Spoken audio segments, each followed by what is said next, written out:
بله موضوع طالبانو د علومو د قرآن نه چې ده بله موضوع هغه طالبانو ورونو د وجوه والنظائر موضوع ده. وجوه والنظائر دا بله موضوع د طالبانو د علومو د قرآن نه. وجوه والنظائر دې ته وایي طالبانو دا د قرآن اعجاز پورې تړلې موضوع ده. دا داسې ده یو لغت د قرآن کې یوه کلمه د قرآن کې خدا په قرآن کې په ارجې کې په بیله بیله معنا باندې راغلی ده. دا ډېره نادره ده. دې ته طالبانو وجوه والنظائر وایي. وجوه والنظائر دا معنی یوه کلمه ده. هماغه یوه کلمه قرآن کې شل ځای استعمال سوې ده. هماغه یوه کلمه هلته یوه معنا ده، دلته شل ځای کې بیله بیله معنا ده. دې طالبانو وایي وجوه والنظائر. طالبانو دا هم ډېره خطرناکه موضوع ده په علومو د قرآن کې.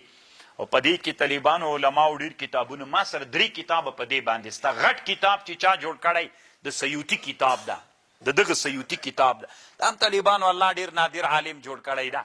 الله عز وجل ډېر لوی خدمت د ده نه د دین اخیستلی ده.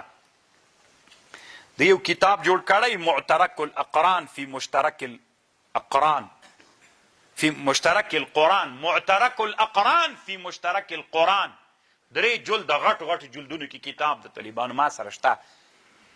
نو امام سیوطي رحمه الله دا غټ کتاب جوړ کړی او له امام سیوطي نه مخکینی علماو چې کوم کتابونه جوړ کړي دي هغه نومیږي.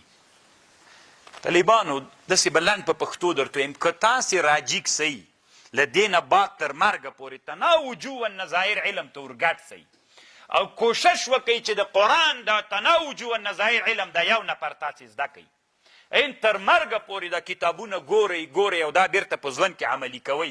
هر چېرته چې تقریر کوې د قرآن آیات ارجې کې خپله ترجمه کوې. نو طالبانو یې تا به ټول عمر ختم سي، مرګ به درته راورسېږي لا به ته په دې یو علم کې نښتی. دومره ډېر علم دی طالبانو د قرآن. دا یو علم د وجوه والنظائر علم.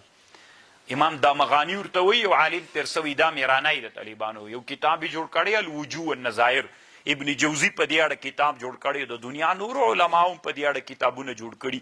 دغه کتاب د دامغانی په اسانه پیدا کېدی سي افغانستان کې.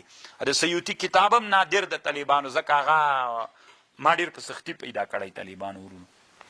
کله کله ما ته څوک وایي دا کتابونه دا داسې په ټوکو نه پیدا کېږي طالبانو ورونو.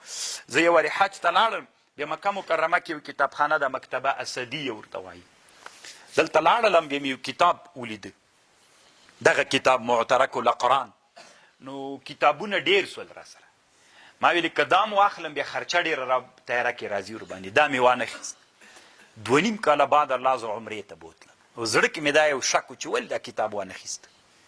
نو طالبانو 2.5 کاله بعد هغې نړیوالې کتابخانې ته چې بیرته ورغللم چې څنګه کتابخانې ته ورننوتم چونکې د کتاب سره مې مینه ډېره پیدا سوې. څنګه چې کتابخانې ته ورننوتلم خیال کې خو مې و چې دا په کوم ځای کې ایښې ده. چې ورغلم طالبانو په هغه نقشه چې ورننوتلم دا کتاب اوس هم هغلته ایښی. اول مې تر ټولو نه دا کتاب راواخیسته اوس ته را سره. نو طالبانو دا قسمت ایښی و همالته بدل سوی م نو چې دا دې خرڅ سوی وي هغه دې بل هلته کېښودلې. داسې نه و طالبان همغه کتاب اوس له ما سره سته ده. نو کتابونه طالبانو ډېر په ستړي پیدا کېږي ښه. نو دې ته وجوه والنظائر وایي. اوس طالبانو مثال درته وایم. اوس قرآن کې دا هدایت څه د هدایت لفظ په قرآن کې په 11 معناو باندې استعمال سوی ده. په څو معناو؟ اهدنا الصراط المستقیم. الله ثابت کی مونږ په لاره مستقیمه باندې. دلته د اهدنا معنا ثبات ده. اهدنا الصراط المستقیم. الله مونږ ثابت کی په لاره مستقیمه باندې. معنا یې څه شو؟ د اهدنا د هدایت معنا دلته څه شو؟ اولئک علی هدی من ربهم. اولئک هغه کسان چې دي علی هدن په بیان باندې دوی ته بیان سوی له طرفه د رب نه. مجهول جاهل نه دي پرېښودل سوي. دلته هدایت طالبانو د بیان په معنا دوی ته بیان سوی. تیار بیان ورته سوی، وضاحت ورته سوی. تی که مني که نه مني. ان الهدى هدى الله. ان هدى هدى الله. ان الهدى دین چې ده په نزد الله باندې. هدایت سکن هدایت په معنا د دین باندې. ان الهدى هدى الله، ان الهدى دین چې دا دین د الله دا د ایمان په معنا. ويزيد الله الذين اهتدوا هدى، ويزيد الله زیاتوي الله هغه کسان اهتدوا چې ایمان راوړی دا، ایمان زیاتوي. ایمان په د هدایت د چا په معنا راغی؟ د دعا په معنا. ولكل قوم هاد، هر قوم لره الله یو داعی و دعوت ګرور لېږلی دا. هادي د چا په معنا راغی؟ وجعلناهم ائمة يهدون بأمرنا، مونږ ګرځولي دوی امامان يهدون بأمرنا، دعوت کوي دي مونږ په امر باندې، په معنا د رسولانو. فإما يأتينكم مني هدى، یا بدرسی دی مال طرف نه تاسې ته هدن رسولان د معرفت می.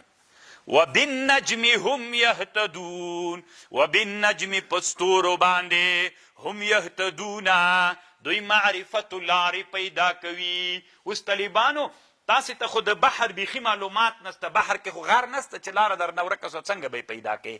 پستورو. وبالنجم هم يهتدون، لاره پیدا کوي د معرفت په معنا سو.